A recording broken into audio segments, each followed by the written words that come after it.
is a legendary rapper and film producer who is making headlines not only for his music, but his involvement with policy and politics. Please, everybody, welcome Ice Cube. Hello, sir.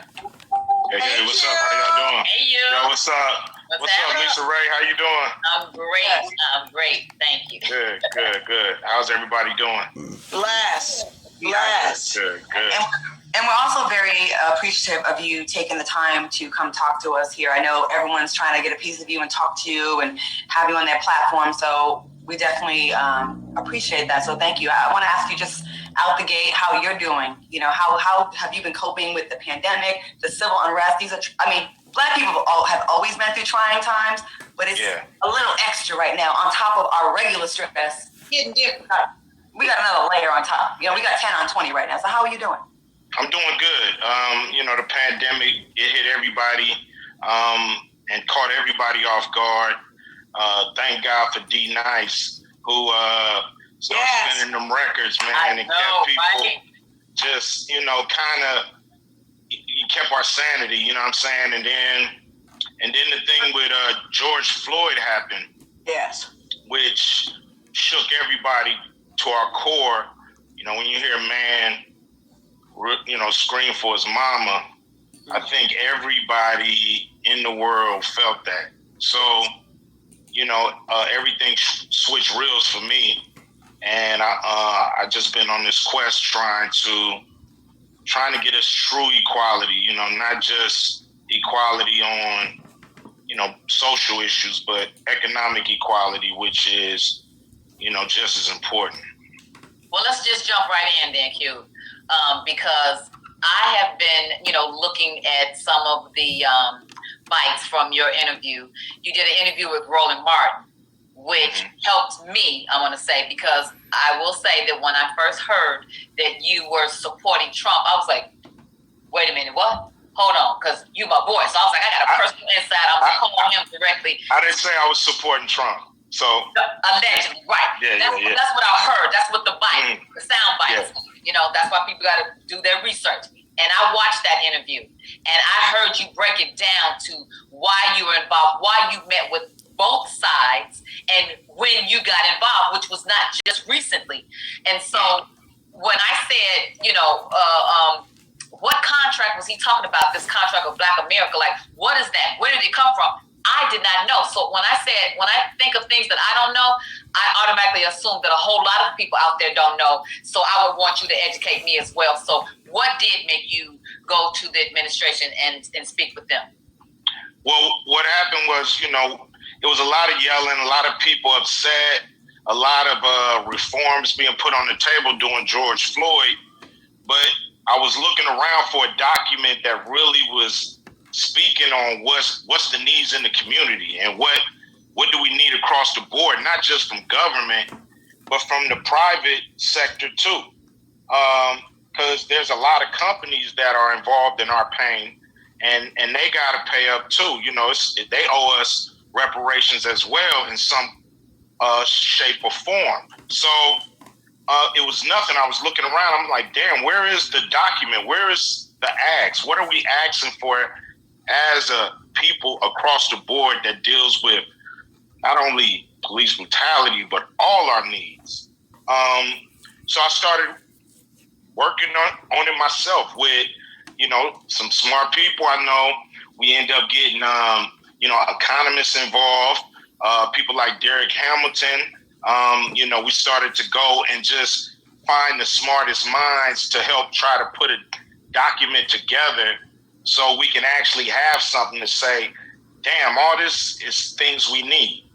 This is so anybody Black could look at our document and say, yeah, support this, support, some of the things that we have. Now, I'm not a politician, and I shouldn't be the one to have to put this thing together. We've had politicians in place for a long time, and they haven't come up with something like this. So I was surprised, but that didn't stop me. And we put that together July 1st, and we revamped it about, let me get the timeline here. We revamped it July 19th. And from then, people wanted to interview me about it. So I went on just promoting the contract with Black America, hoping to be contacted by any of the politicians saying, yo, this is a great idea. Everybody that I would show would say, oh, these are great ideas. This is common sense. This is things that should be in place already, but they're not. So I was just kind of saying, okay, we're going to...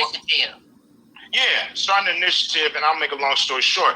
I was just going up, basically saying, okay, we're going to go after the private sector. We're going to go after the banks. We're going to go after Hollywood. We're going to go after the people that we know got their hands in the cookie jar. You know what I mean? So then we started to get contacted from the Democrats on September 8th. And then we started talking to them. Then we got contacted by the Republicans. So that's when the ball started rolling then. So it's not just like I just jumped into anything. I mean, I just did the contract and then people started to contact me, not the other way around. I was hoping the Democrats would be all over me. But, that wasn't the case. And I understand it wasn't like I was throwing a fit. I just was like, okay, we're going at the private sector. And then the Republicans contacted me. And to me, if you're speaking for Black people, you should speak to whoever is in power or about to be in power. And I think you had a statistic that you said something about there has been 7,000 Black people elected, and you felt like in offices for us, and you felt like they made a change. We've not come far at all with 7,000 of us in there. What are we going to do? Who is going to take this and say, okay, I'll be in the front line of this, and then get in the front line and have everybody come on board with you? Because let's be honest, you are Ice Cube and you do have a huge platform. So I would say that for me to know that you've been using your platform to be able to have an initiative like that, I think it's worth you doing the interviews that you're doing and letting everybody know and hear your voice on the I want to jump in and say, I just don't think it's that fair to the 7,000 Black elected officials that have been in office. Right, to say that they've done nothing. Right. Yeah, because I think I think that's a slippery slope to walk down, because as we saw with Barack, a lot of progress has been made. It's not as simple as you get elected and bam, you can make all these changes one man. Right. I never said that 7,000 people, Black people, have never did anything. I said that since the 60s, there's been over 7,000 Black politicians elected in prominent positions. And our situation, as far as the wealth gap hasn't changed. We flatlined from the 60s to now. We have not gained or closed the wealth gap. So that's the major problem. I understand we got a lot of people working hard for progress, that just the facts are it hasn't happened in the traditional way. So that's why I want to break the mold. So I just want to say, first of all, there's this whole cancel culture that we have. First of all, ain't nobody canceling no damn Ice Cube. Let me just say that first, not the gate. This is NWA. Thank you. He was the first to say fuck the police, so go sit down. Nobody's canceling Ice Cube, and if you are canceling, that's fucking stupid. Second of all, I do think that it is very good that you are taking an initiative to, and I like how you say bipartisan, because that means both parties. This is for both parties. We want both parties to jump onto this. This is not just, this person, that person. We want everybody to grab a hold on to what African-American people need singularly. And I remember we talked about this on Cocktails. Remember, Lisa Ray, when you asked the question before, you were like, well, who's going to do something? Who's going to lead singularly for African Americans? Now, I do know that there have been tons of initiatives. CBC has initiatives all the time, Congressional Black Caucus, the Nation of Islam. Hey, right here, National Agenda. They've had an entire agenda that happened right after the Million Man March. It was presented to, what's the name? The president that was in, what's his name? Clinton. It was presented to the Clinton administration. So we have tried. There has been trying going on. But one thing I do like about your initiative is that it is singular to Black people. That gap, that wealth gap is a fool, and it does need to be fixed immediately. But here's my question. I watched you on the Black Report the other day, on Friday, and they asked you, hey, Q, what do you think about, when you see the Black man march, and how does that make you feel? And you said something that was really profound that stood out to me. You said, you know what? I wish that Black people and Black men could watch this over again and get back to this, because you said even myself, we need to get back to this type of unity, this type of connecting. And so my thing is, let's say whoever get in office, it ain't gonna matter. The initiative is set, and then it's like nothing's happening, or something is happening, or whatever, it's there. Now, let's say they give us all the $500 billion that we asked for. Do you honestly think, and I'm not even trying to be funny or trying to catch nobody up, I'm just asking like a real question.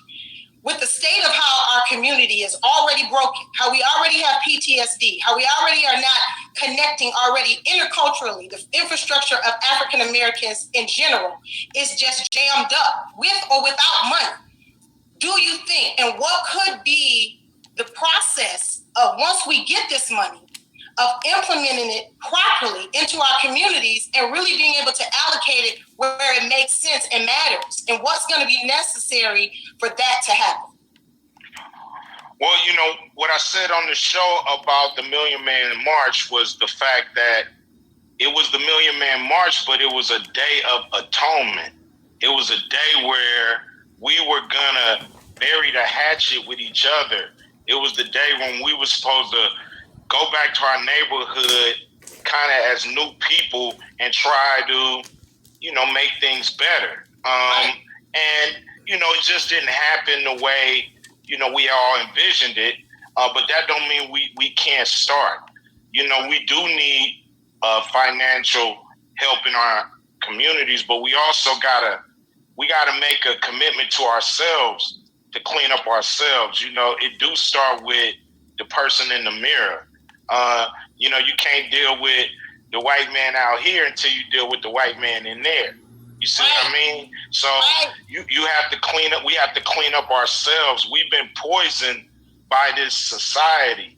We've been poisoned by trying to live like the people who've had us oppressed, and what they are attracted to, we're attracted to. We got to come out of that. We got to be our own people with our own flavor, our own style, our own morals, and we got to flip it.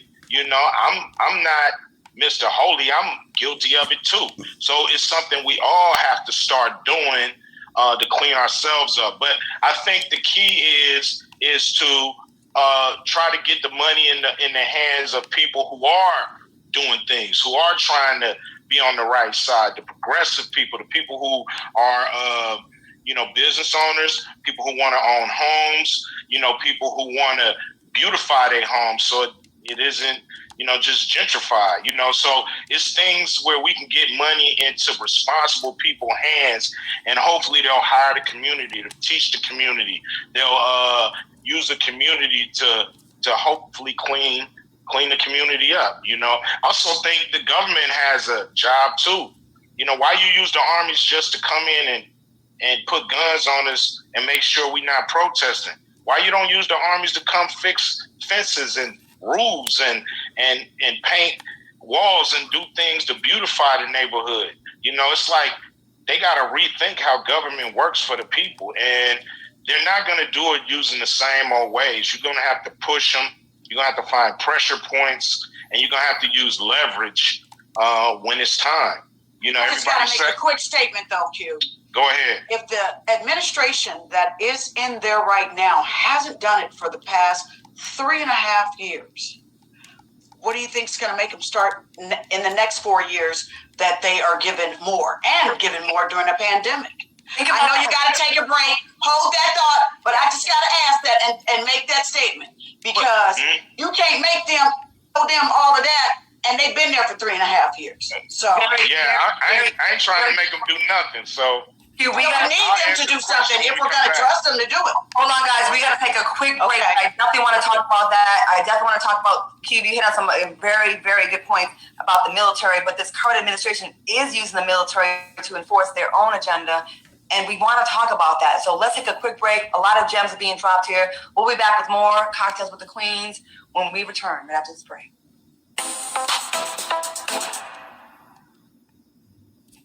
Welcome back to Cocktails with the Queens. We have Ice Cube here, and we are talking about his contract with Black America and some very legit questions here. Vivica, before we went to break, you asked about if the current administration has not done it in 3.5 years, why now is this massive push with 2 weeks before the election? I understand, Ice Cube, you've been working with this since June, July, but we're hearing about it now, so it looks really, I think a lot of Black folks, it looks very, I feel like I don't, and I know this isn't your intention, but I feel like, you know how they use us all the damn time. You know what I mean, both sides use celebrities. But check this out. The thing is this. I'm not here saying he's going to do anything. But he didn't make a promise to me. He made a campaign promise to the world. So he's on record for that. Now, we wanted Joe Biden on record. He has a plan, but I don't know if his plan really pinpoints Black people. So we want a plan that pinpoints Black people. We don't know if any of them going to do it. But when you have a person on record as a campaign promise, you have more to go at him with, because he's told the world this is what he's going to do. And if he doesn't deliver, he looks bad to everybody. Now, why hasn't dude done it in 3 years? I don't know. Nobody's been pressing him. Everybody's been like, he's the boogeyman, run. And nobody's been pressing him on behalf of Black people, because we've been just waiting for Democrats to get back in. I do not agree with you on that statement. There has been a lot of people that have asked him, what about the wall? What about the kids in cages? I mean, there's a lot of things that, I understand that. I'm not going to give him no plus signs whatsoever. That. But check this out. I'm talking about pressing him to give things to Black people. These are country issues. I'm talking about Black people pressing him to give things to Black people. Everybody treated him like the boogeyman. Nobody would go and press him to give things to Black people. The stuff that he's doing to the rest of the country, I understand that, but we raggedy. We got to get our. We have to press any president that ends up winning. We have to press, or it's not going to work. We can't just press one side. He says when we do press them that the other people are fine people. I mean, is that right? I mean, and he won't denounce the people that hurt us and suppress us, and that make that, and then the policeman had his neck on somebody's neck for 9 minutes. He never support them. I'm not here to fight about what he did, what he didn't do. Is he a good white man? Is he a bad white man? To me, they pretty much all the same. So now, I don't agree with that. With that said, I don't agree with that. I don't agree with. Can I? I don't agree. I used to be. Look. I know we've had all kind of presidents, and our situation hasn't changed. So that's why I said they're pretty much all the same when it comes to a president and dealing with our situation. I gotta ask this question. Because you're on this show with the Cocktails with the Queens, and there's a reason for that. It wasn't to have you defend or not defend Donald Trump. It was about, I care about what's in this contract with Black America for women, and it's not, we're not mentioned at all in the contract with Black America. And when you mention Black people, you mention in Black women, so don't count yourself out. No, that's not true. It's like administration say that when they mention Black women are not included in Black people. No, that's like you saying. That's like when the president says minorities, then he's including Black people. But we all know that that's not the case. Black women have specific needs that are not also being met. And we also feel that there should be some things that are specific to us in our plight as well. And I understand that. I feel like as a Black man, you can lead. I feel like I just offered y'all to write a section up for it. I just said I don't mind if you guys help us. If you guys help us write a section. No, I've been open to all kind of experts in putting this together. It wasn't just me. Just want to argue. We dealt with experts in all fields of this contract with Black America. So we're willing to deal with experts in the section when it comes to women. So that's no problem. Okay, I'll help you write it. I'll help you write it. Say you do get the money. How soon do you think your plan is going to go into effect? When will we start seeing the benefits? I'm not getting 1 quarter. Okay, No. I said this is something he's promising to the country, and he's gonna have to implement it in a way he feel that can fit. Okay, but can I just ask though, what would you see this plan doing for the first year for us if he's reelected? I'm not part of the administration. Well, I'm here for Black people. I'm here to talk to both administrations about the contract with Black America. The Platinum Plan is not mine. Didn't name it. Didn't put it together. All I did was meet about the contract with Black America. They added some things, and I'm willing to meet with both sides. They can add some things or not. It's fine. And then, they ran off immediately and did statements that you're basically a Republican now. That's on them. That ain't on me. Okay. That's on them. That's not on me. I just want to make sure. We just want clarity. We can't all talk at the same time. I got to ask a question, y'all. With over 20,000 lies told to the American people by this president, I'm a former friend of Donald Trump. I work with them. I made money with him. Personally, it would have served me better to still stay on his side. Why would you believe after he gets Black votes, his whole goal from 3 years ago was to siphon 20% of Black male votes to cross over to vote to support him? Yes. Why would we believe that he has, once he gets reelected, he will follow through with any of these plans, as opposed to Joe Biden and Kamala, who would be in their first term and be more indebted to do the right thing to get reelected for a second term? Right. Why should we believe that Donald Trump would actually follow through? That's a legit question that I have. He ain't followed through. I mean, I don't know. You're gonna have to figure that out, because I'm not sure if he's gonna do it or not. I'm not sure what any of these guys are gonna do. All I know is we got to push our agenda, no matter who's in there. And in a perfect world, the Biden campaign would have brought me in, and we would have really talked about the plan, and they would have did, great things to their plans to specifically target Black people, but they chose not to, and that's fine. The thing is, I'm not a supporter of neither one of them. No, I'm saying that's what's the problem. I'm an independent person. You'll have a conversation with the administration if Biden wins and Kamala wins. It's not too late, so I don't think it's fair to dismiss what they are. They're not in power yet, so they really can't say. They really can't say and promise things because they're not yet in power. We're not even in power in Congress. You can't make campaign promises. So why they have? That's what the plan. Make the promise when they're in office. Well, they put out the Lift Every Voice Can Sing plan. That is their promise to America and to the world. That is their promise. So the thing is, you can always promise the people who put you in power something more than what you just came up with. You gotta, especially when there's so much more that needs to be done. And he knows that there's so much that falls short in that plan when it comes to actually helping Black people, minority, people of color, diversity. All those are trick words, and Black people don't necessarily get a tenth of that. So we have to really be smart and really make sure that money is touching the hands of the people who have really struggled in this country for hundreds of years. I have a question. You said that the Biden campaign didn't reach out to you, and you said they did reach out, but they didn't want to. They said we'll hook up after the election. And to be fair, they're not the power in party right now. I want to ask you this, if this is true, because I had heard from one of my sources that you were contacted for this Zoom call with Kamala Harris, with D.L. Hughley, Snoop Dogg, you, Killer Mike. They were all on the call, and you were not on the call, and that was to speak. That was in September, and why? So you said they didn't reach out. You said the Democrats reach out, but Kamala Harris's folks reached out to you and wanted you to be on the Zoom call because they thought your voice was important. Why did you not participate? Choose to not participate in that?